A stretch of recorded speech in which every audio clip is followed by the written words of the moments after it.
تو پھر وہ جو ہے مغایرت کے پردے جو حائل ہیں، وہ مغایرت کے پردے کچھ اٹھیں گے، ذہن کچھ کھلیں گے، بات کرنے کا، کمیونیکیشن کا موقع بنے گا۔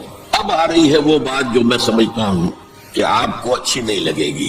میری رائے یہ ہے کہ کسی بھی صورت میں آپ کو سیکولرزم کی حمایت نہیں کرنی چاہیے۔ اسلام کی روح سے سیکولرزم کفر ہے، اور وہ اگر واگا کے مغرب میں کفر ہے تو مشرق میں بھی کفر ہے۔ آپ اس کی پروٹیکشن لینا چاہتے ہیں، اس کے امبریلا کے تحت آنا چاہتے ہیں۔ یہ آپ کی قومی جو ہے فرار، ورنہ سیکولرزم کس شے کا نام ہے؟ کیا اسلام کسی درجے میں کمپیٹیبل ہے اس کے ساتھ؟ سیکولرزم کا مطلب یہ ہے کہ آپ ایک سرکل بنا لیں، اس سرکل کے اندر ہے پولیٹیکو سوشو اکنامک سسٹم۔ یہ تو ہوگا، کسی بھی مذہب سے کوئی تعلق نہیں اس کا۔ عوامی حاکمیت جو بدترین شرک ہے، اس کی بنیاد پر جو پارلیمنٹ آئے، جو کوئی مجلس ملی آئے، جو کوئی کانگریس آئے، وہ جو ہے قانون بنائے، ہومو سیکسولیٹی کو جائز قرار دے، مجھے اجازت ہے، ہومو سیکسول میرجز کو رجسٹر کروائے، ٹھیک ہے، it has no reference to any religion whatsoever. ہاں، اس سرکل کے پیری فری پر چھوٹے چھوٹے سرکلز بنا دیجئے، یہ ہندو مت ہے، یہ اسلام ہے، یہ سکھ مت ہے، یہ بدھ مت ہے، یہ فلاں ہے، یہ کرسچینٹی ہے، یہ جوڈائزم ہے، یہ ہے تاؤزم ہے، یہ رہیں گے پیری فری پر۔ یہ انفرادی ذات معاملہ ہے زندگی کا، اور اس میں آزادی ہے ہر ایک کو، جو چاہے بلیفس رکھے، ایک خدا کو مانے، 100 کو مانو، کسی کو نہ مانے، ٹھیک ہے۔ شہری جو ہے وہ جس طرح چاہے پوجا پاٹ کرے، درخت کو پوجے، پتھروں کو پوجے، بتوں کو پوجے، ایک انسین خدا کو پوجے، جس کو چاہے پوجے، سورج کو پوجے، چاند کو پوجے، چاہو پوجے، سوشل کسٹم جو چاہے رکھے، بہرحال ہر ایک کا اپنا خیال ہے۔ ان چیزوں میں ہر شخص آزاد ہے، لیکن پولیٹیکل سسٹم، کرمنل لا جو بھی ہے، پھر اکنامک سسٹم، سود، سیوا، سب جائز ہے۔ کسی مذہب کے حرام قرار دینے سے ان کو نہیں روکا جائے گا، کسی آسمانی ہدایت کو دلیل کے طور پہ تسلیم نہیں کیا جائے گا، چاہے وہ تورات ہو، چاہے قرآن ہو، چاہے کوئی اور آسمانی کتاب ہو، ہندوؤں کی کتاب ہے، وہ تسلیم نہیں کی جائے گی۔ This is not compatible with Islam. How can the Muslims accept it? مجھے حیرت ہوتی ہے، میری یہ بات میں جانتا ہوں، یہاں کسی کی سمجھ میں نہیں آئے گی، لیکن یہ کہ بہرحال جیسا کہ میں نے شروع میں کہا تھا، اگرچہ قول تو وہ فرعون کا ہے، لیکن قرآن میں نقل ہوا قرآن کی آیت ہے، مَا أُرِيكُمْ إِلَّا مَا أَرَىٰ، میں آپ کو وہی کچھ دکھا سکتا ہوں جو میں خود دیکھتا ہوں، ورنہ میں سنسیئر نہیں ہوں، neither to myself or to you. I have to be honest. Number 4، قومیت سے بالا تر ہو کر اسلام کی دعوت دی جائے، دو چیزیں گڑبڑ نہ کی جائے، قوم کی خدمت ہے، قوم کے لیے تعلیمی ادارے بنائے جائیں، قوم کے لیے یہ کیا جائے، کوئی حرج نہیں، قوم کی خدمت کرنا بری بات نہیں۔ ایک مسلمان قوم کو فرعون کی غلامی سے نجات دلانے کے لیے اللہ نے حضرت موسیٰ جیسے پیغمبر کو بھیجا، جنہوں نے جاتے ہی اول وہلے میں پہلی ملاقات فرعون سے ہوئی ہے تو مطالبہ کر دیا، نرسل معنا بنی اسرائیل، ہمارے ساتھ بنی اسرائیل کو یہاں سے جانے دو، ولا تعذبہم، ان پر سختی نہ کرو، ٹارچر نہ کرو، ان پر تشدد نہ کرے، ان پر پرسیکیوٹ نہ کرو۔ اور اللہ نے حضرت موسیٰ علیہ السلام کے ذریعے سے اس قوم کو نجات دے دی، حالانکہ وہ قوم کیسی ناہنجار قوم تھی، جس نے جیسے ہی سمندر پار کیا ہے یا دریا پار کیا ہے، کچھ لوگوں کو دیکھا بتوں پر اعتکاف کر رہے بیٹھے ہوئے، کہا ہمارے لیے بھی ایسا بنا دو تاکہ توجہ کا ارتکاز ہم کر سکیں۔ حضرت موسیٰ نے ڈانٹا، اللہ نے تمہیں کتنی عظمت عطا کی ہے، جو شرک کی دلدلوں سے، کیچڑ سے تمہیں نکالا ہے، اور تم چاہتے ہو دوبارہ اسی کے اندر پھنس جانا۔ وہی ہے جو قدم قدم پر جھگڑتے تھے حضرت موسیٰ سے، تم نے مروا دیا ہمیں لا کے یہاں صحرا میں، اس سے تو وہاں بہتر تھے ہم، کھانے پینے کو تو ملتا تھا نا۔ بہرحال اللہ نے من و سلوہ اتار دیا، ایک چٹان سے 12 چشمے جو ہے وہ برآمد کر دیے، کھاؤ پیو۔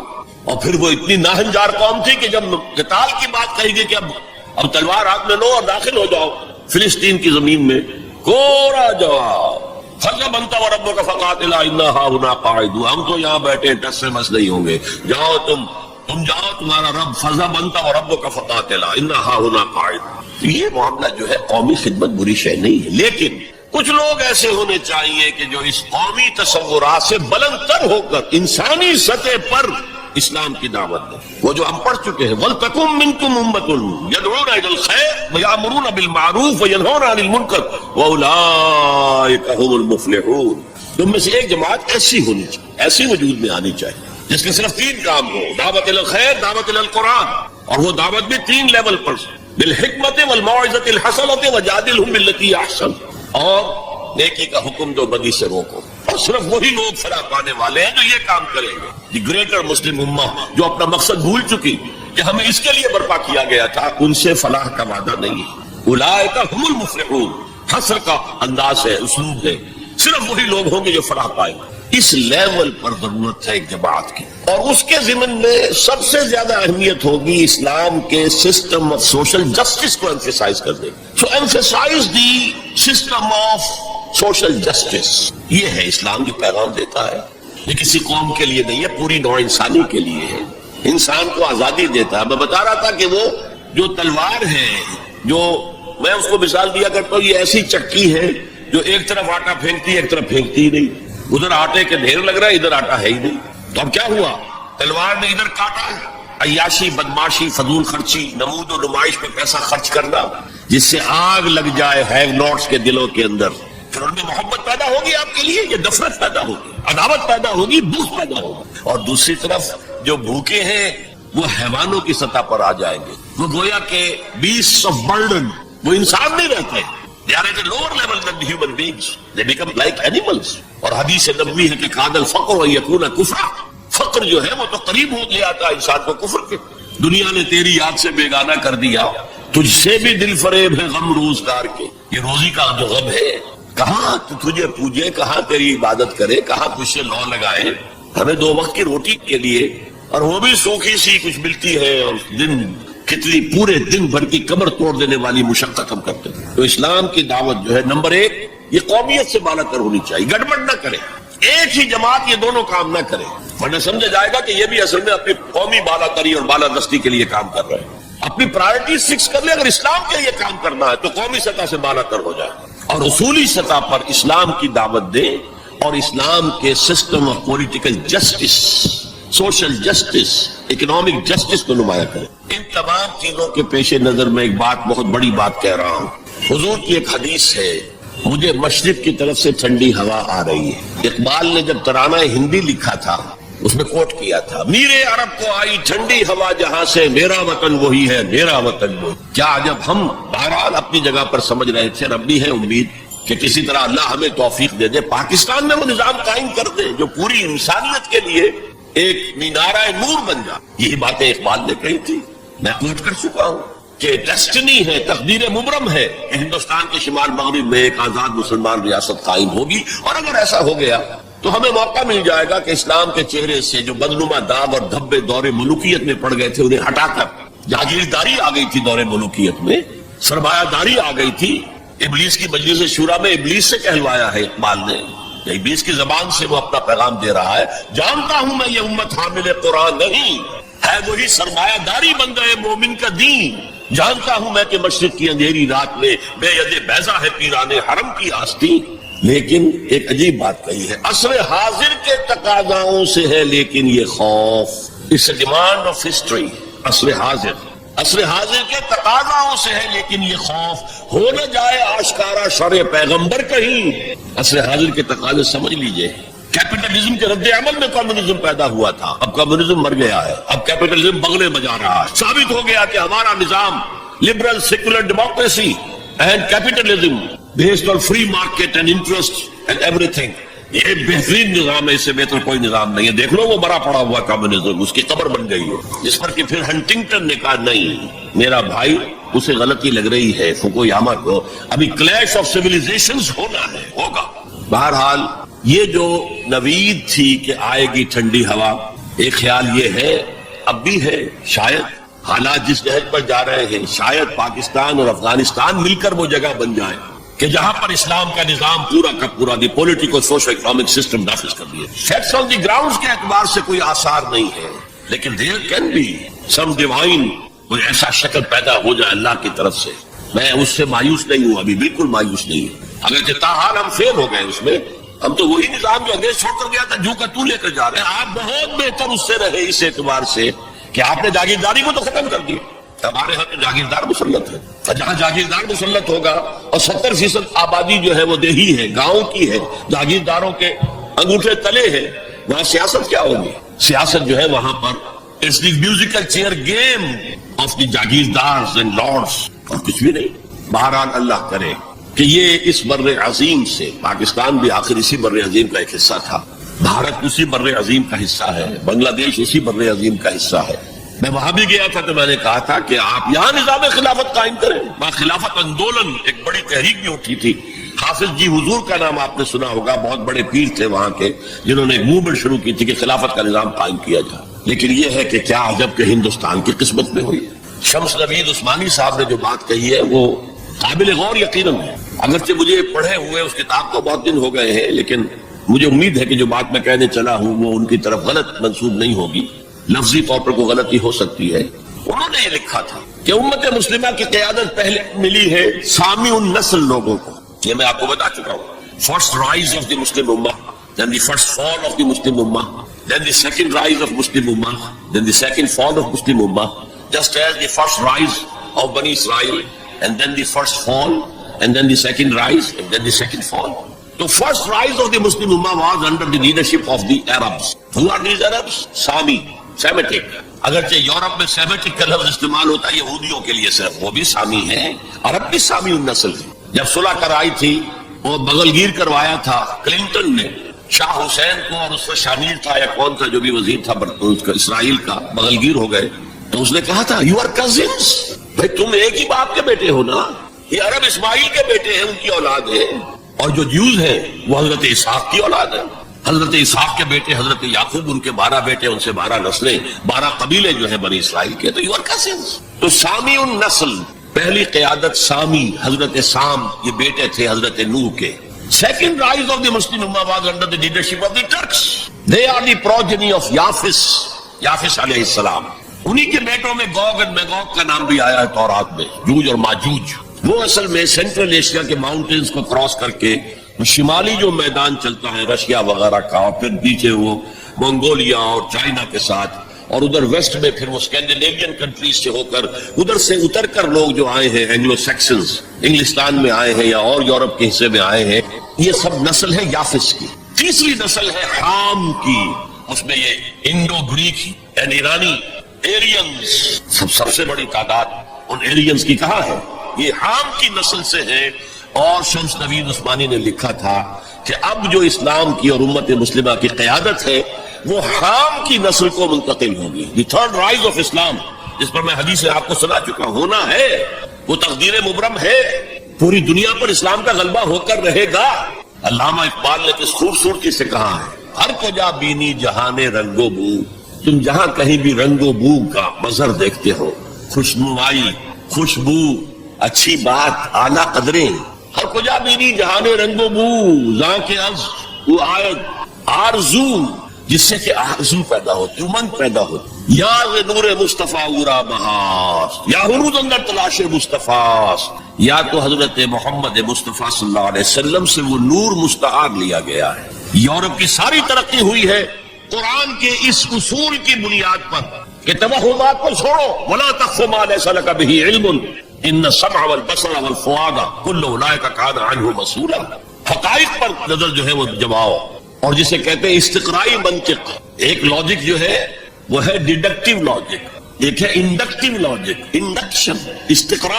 استقراء کا آغاز دنیا میں کرنے والا قرآن ہے. کھول آنکھ، زمین دیکھ، فلک دیکھ، فضا دیکھ، مشرق سے ابھرتے ہوئے سورج کو ذرا دیکھ. ان فی خلق السماوات والارض واختلاف الليل والنهار والفلك التي تجري في البحر بما ينفع الناس وما انزل الله من السماء من ماء فاحيا به الارض بعد موتها وبث فيها من كل دابة وتصريف الرياح والسحاب المسخر بين السماء والارض لآيات لقوم يعقلون. یہ پوری کائنات اللہ کے سائنس، اللہ کی علامات، اللہ کی آیات سے بھری ہوئی.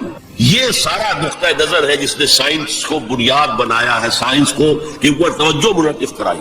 اور یہ اصل میں پہلے بھی کہہ چکا ہوں، کرناتا، تولیتلا جو ٹولیڈو کہلاتا ہے، قرطبہ جو آج کورڈوبا کہلاتا ہے، غرناطہ جو آج گرناڈا کہلاتا ہے، اس کی یونیورسٹیوں سے پڑھنے کے لیے آتے تھے. یہ فرانس کے لوگ چلے آ رہے ہیں، یہ جرمنی کے نوجوان چلے آ رہے ہیں، یہ اٹلی سے آ رہے ہیں. انہی کے زیر اثر رینیسانس ہوا، احیاء العلوم، فلسفہ اور سائنس دونوں کی طرف جو ہے توجہ ہوئی. اور انہی کے زیر اثر اصلاح مذہب، ریفارمیشن، جسے کہ یہودیوں نے ایک خاص ٹرم دے دیا. یہ ایک علیحدہ موضوع ہے، اس وقت میری گفتگو کا موضوع یہ نہیں ہے. بہرحال ہو سکتا ہے کہ ہندوستان ہی وہ جگہ بن جائے. یہ ہے وہ 5 نکات جس کی بنا پر میں کہتا ہوں کہ اس وقت ہندوستان میں، بھارت میں اور بر عظیم پاک و ہند میں اسلام کی دعوت کے امکانات بہت وسیع ہیں. ہم فائدہ نہ اٹھائیں یہ ہمارا جرم ہوگا. اللہ کے ہاں ہم اکاؤنٹیبل ہوں گے. اب آج کے موضوع کے دوسرے حصے پر آئیے. مسلمان غیر اسلامی ریاست میں. میں نے عرض کیا تھا کہ اس عنوان سے شاید یہ گمان ہوتا ہے کہ کوئی ملک، شاید پاکستان کو آپ سمجھ رہے ہیں کہ وہ اسلامی ریاست ہے. اسلامی ریاست کا کوئی وجود اس وقت روئے ارضی پر موجود نہیں ہے، لہذا کوئی فرق نہیں ہے. اس پہلو سے کوئی فرق واقع نہیں ہوتا. مسلمان اکثریت کا ملک، مسلمان اقلیت کا ملک، کیا فرق واقع ہوا؟ کوئی فرق واقع ہے. اس لیے کہ اوپر تو نظام جو ہے وہی طاغوت کا نظام ہے، وہی سیکولر نظام ہے، وہی انٹرسٹ بیسڈ اکانومی کا جو ہے نظام ہے، وہی بے حیائی، بے پردگی اور فحاشی کا نظام ہے جو چلا آ رہا ہے، اور جس کو وہ اب social engineering program under the United Nations organization, social engineering, اس کے اصول کیا ہے؟ پروسٹیٹیوشن کو بھی ایک باعزت پیشہ قرار دیا جائے. ان کے لیے نام جو ہے کوائن کیا گیا سیکس ورکرز. ہومو سیکسولیٹی کو بھی ایک نارمل اورینٹیشن قرار دیا جائے. نارمل ہے، اب نارمل نہیں ہے. Nobody should object to it. عورت اور مرد بالکل برابر ہو، شادی کے قوانین کے ضمن میں بھی اور ہر اعتبار سے برابر، وراثت میں بھی برابر. اور عورت اگر گھر کا کام کرے تو ویج طلب کر سکتی ہے مرد سے، شوہر سے. اور اگر وہ حمل کی سختیاں برداشت کرے اور وضع حمل کے تکلیف برداشت کرے، اس پر بھی وہ معاوضہ مانگ سکتی ہے شوہر سے. اس طرح کی چیزیں سوشل انجینئرنگ پروگرام. معاشرے کا تیا پانچا ہو گیا ان کے ہاں. فیملی لائف کے ٹکڑے ہو گئے، بکھر گئی فیملی لائف، ہے ہی نہیں.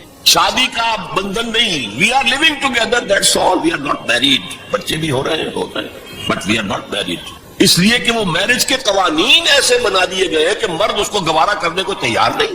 آپ نے کسی سے میرج کی اور کچھ دنوں کے بعد آپ کی اس کے ساتھ نئی بنی طلاق دیں گے، آدھی پوری پراپرٹی، پورا اپنا سرمایہ آدھا دینا پڑے گا.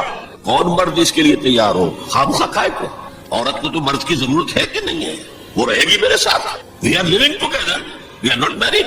یہ ہے جو اقبال نے بات کہی تھی، وہ 100% پوری ہو چکی ہے. تہذیب ختم ہو چکی ہے، تہذیب سنڈاس بن چکی ہے. مغربی تہذیب، تمہاری تہذیب اپنے خنجر سے آپ ہی خودکشی کرے گی. جو شاخ نازک پہ آشیانہ بنے گا ناپائیدار ہوگا. اب آپ نے سنا ہوگا بش صاحب واز کہتے ہیں شادی کرو، شادی کرو، شادی کرو. اب وہاں یہ واز کہنا پڑتا ہے شادی کرو، میرج کے کانٹیکٹ کے اندر بندھو. بہرحال اس وقت کا سارا عالم انسانی بشمول عالم اسلامی کے طاغوت کی گرفت میں ہے. اور یہ طاغوت اصل میں دجالیت، دجل فریب کو کہتے ہیں. اللہ کی ذات کے اوپر اس کائنات کا پردہ آ گیا ہے. ہم اس کائنات کو پوج رہے ہیں، کائنات کو پڑھ رہے ہیں، سیکھ رہے ہیں، سمجھ رہے ہیں، خدا کو بھول گئے. حیات اخروی پر حیات دنیاوی نے پردہ ڈال دیا ہے. دجل اصل زندگی وہ ہے، اسے بھول گئے ہیں اور اس زندگی میں مگن ہے، گم ہے.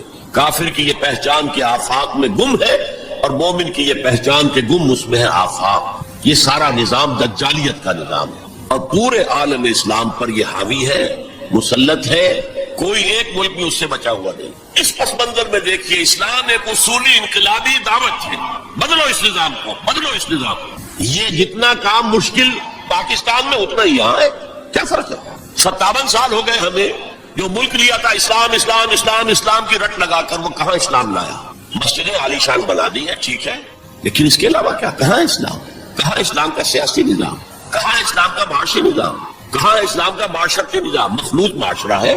صدر ضیاء الحق نے جب PIA کو ڈرائی کیا، شراب اس میں سرو کرنی بند کر دی.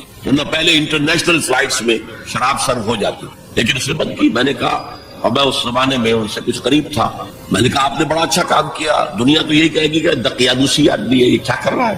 لیکن میں نے کہا آپ نے ایک چیز جو حرام ہے وہ تو بند کر دی ہے. دوسری چیز یہ ایئر ہاسٹسز جو جاتی ہیں، یہ کون سی شریعت کی روح سے جائز ہے؟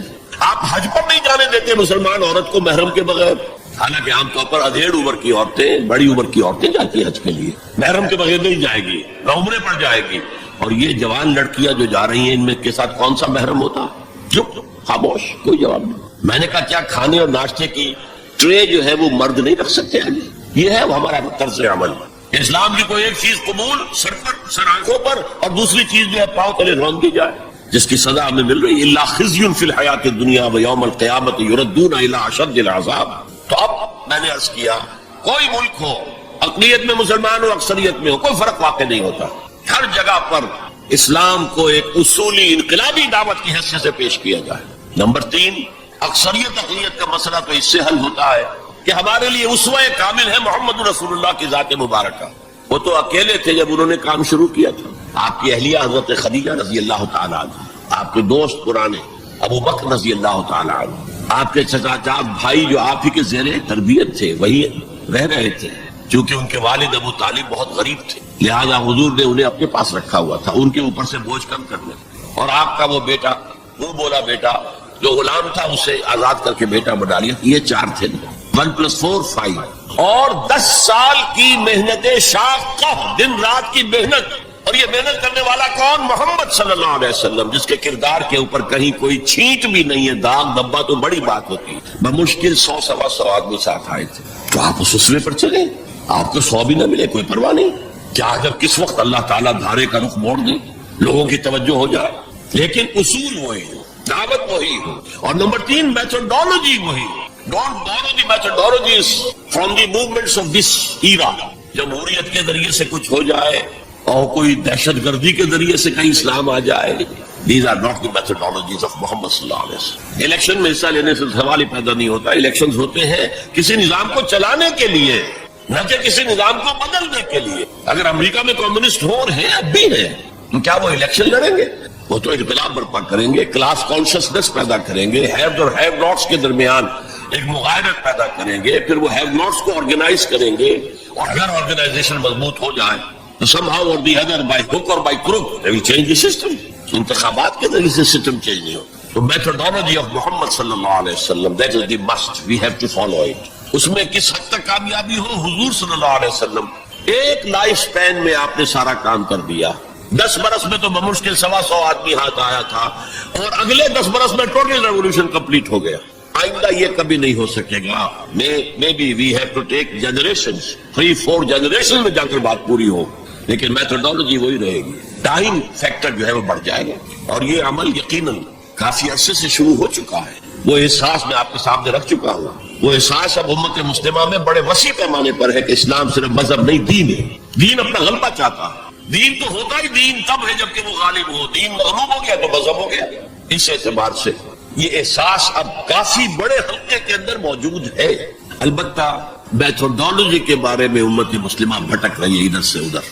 اقبال نے جو شعر کہا تھا کہ نشان راہ دکھاتے تھے جو ستاروں کو، ترس گئے ہیں کسی مرد راہداں کے لیے. اللہ کا شکر ہے، میں اللہ کا شکر ادا کرتے ہوئے کہہ رہا ہوں، اور کسی خود ستائی کے جذبے کے بغیر کہہ رہا ہوں، اللہ نے مجھ پر سیرت محمدی صلی اللہ علیہ وسلم کو کھول دیا. جیسے میں نے پرسوں کہا تھا کہ ایک حدیث نے تاریخ کے ایک بہت بڑے صندوق کو میرے لیے کھول دیا. لَيَأْتِيَنَّ عَلَىٰ أُمَّتِي مَا أَتَىٰ عَلَىٰ بَنِي إِسْرَائِيلَ حَسْبَ النَّعْلِ بِالنَّعْلِ. میری امت پر بھی وہ سارے حالات وارد ہو کر رہیں گے جو بنی اسرائیل پہ ہوئے تھے، بالکل ایسے جیسے ایک جوڑے کی 2 جوتیاں ایک دوسرے کے مشابہ ہوتی. اسی طرح اللہ تعالیٰ نے سیرت النبی کو مجھ پر کھولا. میں نے اس کا انالیسس کیا، تجزیہ کیا، اور اس سے انفر کیا ہے، اور چیلنج کرتا ہوں. The process of a true revolution can be deduced, can be inferred only from the سیرہ of محمد صلی اللہ علیہ وسلم. اس کی وجہ کیا ہے؟ تاریخ انسانی کے باقی سارے انقلاب جزوی تھے. فرینچ ریولوشن میں صرف سیاسی نظام بدلا اور کچھ بھی نہیں بدلا. عقائد وہی رہے، اخلاق وہی رہے، معاشی نظام وہی رہا جو پہلے تھا، صرف سیاسی نظام بدلا. بولشوک ریولوشن میں معاشی نظام بدلا. باقی